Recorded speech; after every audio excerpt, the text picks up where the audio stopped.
Let's talk about something that the internet is continually getting wrong. And today we are answering the question that everyone always wonders about, is how much do professional mermaids actually make? My name is Catherine, also known as the Tiger Shark Mermaid, and I help people build their brands, whether they're building their business or doing mermaiding as a hobby. I make professional top quality mermaid gear for those individuals, as well as some dive toys for people to bring the ocean to their swimming pools. Let's dive into it. First things first, there are a lot of different types of professional mermaids. There's performers, educators, creators, tail makers, instructors, the list goes on. But when you break it down, they fall into two main income paths. We're gonna go over these two income models so I can break it down so you can understand the difference between both. The first one is employment or contract model. What this entails is that you work for an agency, an aquarium, self-run business, or entertainment group. You get paid based on an hourly rate that is established, contracts based on your gig, your booking, the shows you do. Your schedule pretty much is dictated by the company's ability to bring in those bookings for you to get hired. The second one is the business owner model. You build your own brand, you sell your own silicone mermaid tails, tops, accessories, classes, products, memberships, mermaid gear, and your income depends on the demand, reinvestment, production, overhead, marketing, and digital presence. And this one depends solely on your ability, not another company's. Yours to develop all of these things and wear all the hats within your business, especially when you're starting off. These two specific models have different risks and different earning ceilings. When you search for mermaid salaries on Google, ZipRecruiter, Glassdoor, whatever hiring site you're looking at these days, or just searching it in general, there's something important to understand. These platforms do not verify every single number. They rely basically on user submitted pay, employer job postings, government data within a related job field, machine learning predictions. For niche fields like professional mermaid, and with limited, and I mean limited full-time available positions available for that specific niche, this creates inflated, unrealistic results. And I'm gonna be honest with you right now, as a professional mermaid who has pursued the business model, I make less than the average listing that it shows online. Why is that? Because when you're a business, you have to reinvest back into your business. And that means with any profits you get, you have to put it right back in. And you reinvest it in everything. Silicone, pigments, molds, tools, shipping, digital systems, website tools, camera gear, product development. Those add up. Business revenue is not the same as personal income. In today's world, your content has to have the highest quality. Old GoPros, old underwater cameras, and old phones lose their clarity over time with new advancements that happen. For example, I have to upgrade my phone every 4 to 5 years just to stay on top of the clarity and the crisp vision of me videoing videos or taking photos. Professional mermaids who join a company, agency, entertainment group, or get hired from a small business rely on their company to bring in the clients. Some seasons are very busy and they're booked. Other seasons, nothing but crickets. You only work really when the company has bookings available for you, or you get booked for specific events.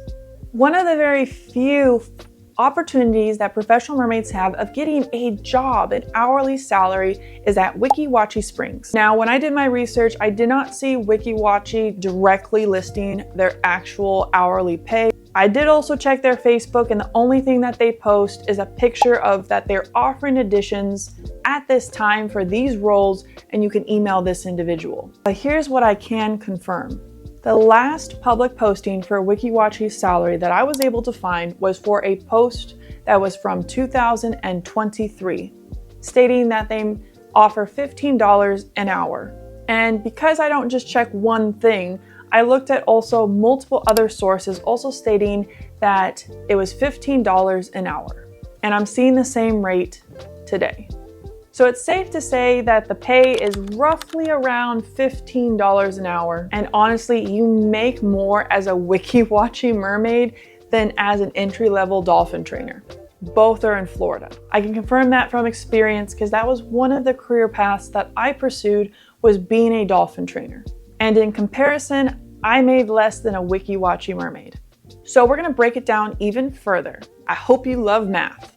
Part-time versus full-time. So here's what $15 an hour realistically looks like as an annual salary. Part-time, I'm just gonna equivalent that to you work 20 hours a week. That roughly gives you about $300 a week. Do a little math and you find out that equates to $15,600 a year. That is before I take away taxes. But if you take away taxes, that roughly is around $12,000 for a year based on the average taxes for Florida. Now, if we look at this as full-time, that means you're making double. You're working 40 hours a week. That's $600 that you bring in a week, which equates to $31,200 a year before taxes are taken away.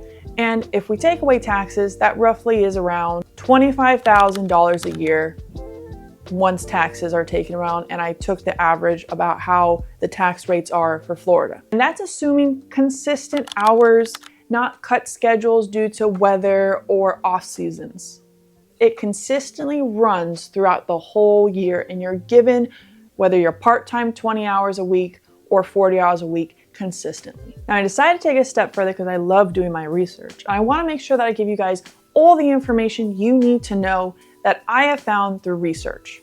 If you go on ZipRecruiter and you look up professional mermaid and it shows you all the salaries and it breaks down the salaries into different states and cities, scroll all the way down to the bottom, you find Florida, and it states that the average is $15.81 for a professional mermaid. This matches Weeki Wachee pretty close. So it's safe to say, based on looking at a job, a full-time mermaid gig that already exists, and ZipRecruiter's average, that it's around $15 to $16 per hour on average for mermaids in Florida, working a job that can be year-round.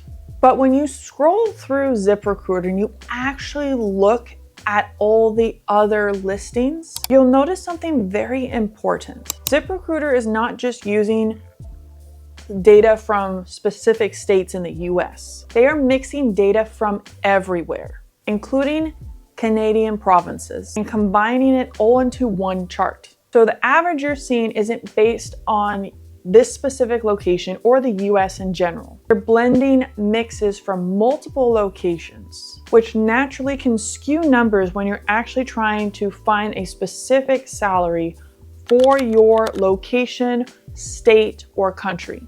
Now I'm going to reverse engineer this and look at it based on the average annual salary that is being stated the most, which is $44,000 a year. We're going to break that down. If you were working full time, how much per hour would you need to be making to hit just the average? And that amount is $21.15 per hour that you would have to be bringing in to hit $44,000 a year. And that's not even considering taxes. So the national average that we are seeing, $44,000 a year, doesn't really reflect the real mermaid pay. Even if you're taking Florida, which is the mermaid capital of the United States, it doesn't really match up. Because I personally love to look at multiple places for information, I decided to also go over to Glassdoor and check it out. And the ranges were even more inflated than I had ever thought of. Here's the issue. Most mermaid salaries are commission-based, but it doesn't reflect the actual annual average salary of a professional mermaid. There are very few that are able to make that much independently. And here's where I thought some of the main issues might be occurring, which is why we see these inflated numbers. Because like we've already established, the professional mermaid industry is very small and niche, so there aren't a lot of data points to professionally come up with an accurate number. So when someone submits pay to these websites. They could be coming from one single high-paying gig, and Glassdoor could be taking that amount and predicting it into an annual salary, when it really only illustrates one gig or one booking, which could be one of the reasons why the numbers look so high. So I looked into it a little bit more and found out Glassdoor, ZipRecruiter, and all those different hiring websites do a little bit of math in their systems. They combine user submissions, government data, and predictions. And like we've already established, there aren't many full-time professional mermaid gigs, so the number of data that they have is very low in numbers. So what these systems do is they fill in the blanks. They use other related entertainment positions, such as actor, maybe musician, dancer, and compiles that in to fill in those blank spaces, and that could be the cause of the inflated numbers that we see. But now let's acknowledge something very important. Most small businesses fail very early. About 21.5% of small businesses fail within their first year. And then you can half that for 5 years. So long-term mermaid businesses are very rare to see and are worth highlighting. I'm going to demonstrate and show you guys some examples of professional mermaids who have been in the industry for many years and have continued their businesses. The first one we're going to look at is Mermaid Linden. Professional since 2005, built a brand around ocean education and conservation.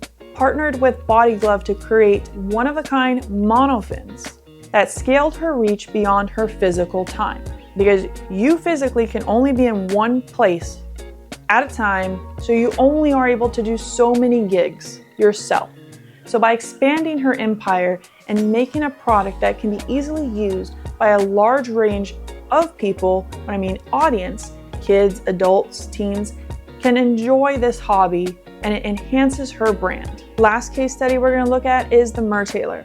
He developed his business back in 2009, but was originally an underwater performer at Weeki Wachee. Now he runs a large-scale business that includes silicone mermaid tails, apparel and accessories, and an aquarium attraction. And there are a wide range of other performers, other business builders that have continued their businesses for long periods of times that I didn't showcase in this video. So here's the main things to take away from this video. There are two main paths within the mermaid industry of forms of income under these two models: working for a company or building your own brand and your own business. Both paths offer many challenges. One may provide more stability than the other, and the other one will require you to risk and invest yourself. And yes, the income varies between the two models in which path you take. The salaries that you see online when you search them up on Google are not the most accurate ones to go off of. Based on full-time mermaiding, they're based on mixed data, commission gigs, predictions, and business owner reports, as well as some of the top performers for mermaiding industry as a whole, not the actual average. But regardless of which path you take, there's opportunity in the industry, and the journey you take determines the experience you're going to have. Thank you so much for watching. If you made it to the end of this video, then you now have a lot more knowledge and more insight into the income of a professional mermaid than if you just search it up on Google. If you want more deep dives into the mermaid industry as a whole, or business tips, or my personal experiences through this wonderful journey, make sure to like, subscribe, and comment what you'd like to see next, because I am making this content for you.